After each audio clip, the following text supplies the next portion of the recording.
আসসালামু আলাইকুম সুপ্রিয় দর্শক শ্রোতা বন্ধুরা, আপনারা যে যেখান থেকে আমাদের এই সুন্দরী আপুর সুন্দর ভিডিওটি দেখছেন সকলকে আন্তরিক শুভেচ্ছা জানিয়ে শুরু করছি আমাদের আজকের এই ভিডিও প্রোগ্রামটি। দেখতে পাচ্ছেন ক্যামেরার সামনে নিয়ে এসেছি একটা অপরূপ লাবণ্যময়ী মায়াবতী একটা মিষ্টি আপুকে, তার কথাগুলো আপনাদের সামনে তুলে ধরবো। চলুন শুনে আসা যাক এই সুন্দরী মিষ্টি লাবণ্যময়ী আপুটির কথাগুলো। আসসালামু আলাইকুম আপু, ওয়ালাইকুম আসসালাম। কেমন আছেন আপনি? আল্লাহর রহমতে ভালো আছি ভাই। আপনার নাম কি আপু? আমার নাম জান্নাতি।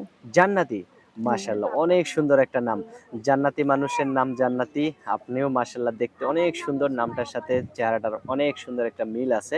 আপনার গ্রামের বাড়ি কোথায় জান্নাতি আপু? আমার দেশের বাড়ি ময়মনসিংহ। ময়মনসিংহ। হ্যাঁ। এখন কোন সিংহে থাকেন?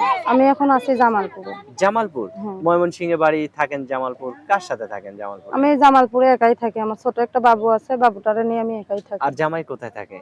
আমার স্বামী নাই। স্বামী স্বামী নাই ডিভোর্স কেন? দিয়া থুইয়া গেছে গা। ডিভোর্স দিয়ে থয়ে গেছে? হ্যাঁ। প্রেম করে বিয়ে করছিলেন? না, আমার বাবা বিয়া দিছিল দেখাশোনা, কিন্তু তাহলে এখন আলাদা কেন হ্যাঁ থাকলেন? আলাদা থাকি। সে বিয়া করছে, নতুন সংসার করছে, আমারে তার ভালো লাগে না। এর আপনাকে জন্য তার আমরা ভালো ডিভোর্স, লাগে না? হ্যাঁ এর এত জন্য সুন্দর ডিভোর্স বউ দিয়া থুইয়া থুইয়া সে গেছে। আবার আরেকটা বিয়ে করছে নাকি? মানে শুধু ছেড়ে দিয়েই না, সে বিয়া আছে? করছে সে। বিয়ে করছে? হ্যাঁ। কত বছর থেকে আলাদা আপনি? আমি আছি 2 বছর থেকে আলাদা আছি। 2 বছর থেকে হ্যাঁ। আলাদা। আপনার ছেলে মেয়ে কয়জন? আমার একটা ছেলে 3 বছর বয়স। একটা ছেলে 3 বছর হ্যাঁ। বয়স। তাহলে সংসার বেশি দিন করা হয় নাই। না। তা এখন এই যে ক্যামেরার সামনে কেন আসছেন? এখন ক্যামেরার সামনে আইছি, আমার ঘরে সৎ মাও। বাবা দায়িত্ব নিতে চাইলেও বাবারে নিতে দেয় না। এখন বাবুটারে লইয়া ভাই খুব কষ্টের মাধ্যমে আছি। মানুষের বাসা বাড়িতে সেলাই মেশিনের কাজ করে কোনো মতন সংসার চলে আমার ভাই। কত টাকা পান আপনি মানুষের আমি বাড়িতে কাজ সেলাই করে? মেশিনের কাজ করি ভাই। আমি দিনেরটা দিন বেতন পাই, কতদিন 200 পাই, কতদিন 300 পাই ভাই।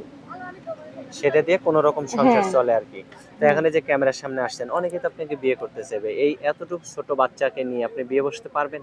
হ্যাঁ ভাই, যে আমার বাবুর দায়িত্ব নিয়ে আমার পাশে দাঁড়াইতে চাইবো, এরকম একটা ভালো মনের মানুষ পেলে আমি বিয়ে শাদী করবো। সত্যি বিয়ে বসবেন তো? হ্যাঁ। কখনো ঠকাবেন না তো? না ভাই, কেননা আমি কষ্টর মানুষ, আমি কষ্ট পাই, আমি এত দূর আইছি। আমি চাই না যে আমার জীবনে নতুন করে আর কোনো কষ্ট পাই আমি। আচ্ছা, অসংখ্য ধন্যবাদ আপু। হ্যাঁ। আপনার হাতে আমি একটা ক্যামেরা সেট দেখতেছি। এই সেটটা কি ভালো সেট? না ভাই, আমার মোবাইলটা ক্যামেরা নষ্ট হইয়া গেছে।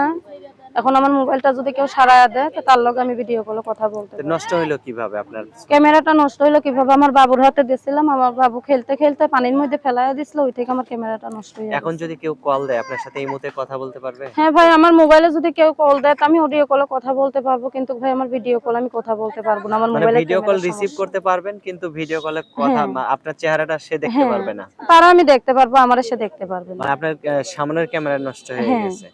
আচ্ছা, তো সমস্যা নাই। তো আপনার ফোন নাম্বার কি মুখস্থ আছে? না ভাই, ফোন নাম্বার আমার আপনি হাতে যে বলেন। নাম্বারটা দিয়েছেন এটাই হ্যাঁ সঠিক ওটাই। নাম্বার? হ্যাঁ। আচ্ছা, তো আমি বলি আমার সাথে আপনিও বলেন। আচ্ছা ঠিক আছে। 018 018 05 05 69 69 22 22 34। 34। এটাই তো আপনার ফোন হ্যাঁ। নাম্বার?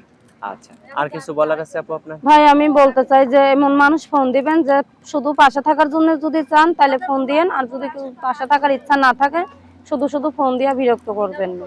আচ্ছা, আপনাদের কাছে এটা আমার অনুরোধ। অসংখ্য ধন্যবাদ আপু। তো ভালো থাকবেন আপনি, হ্যাঁ? আচ্ছা। প্রিয় দর্শক আপনারা ভালো থাকবেন। আজ এ পর্যন্তই। আল্লাহ হাফেজ।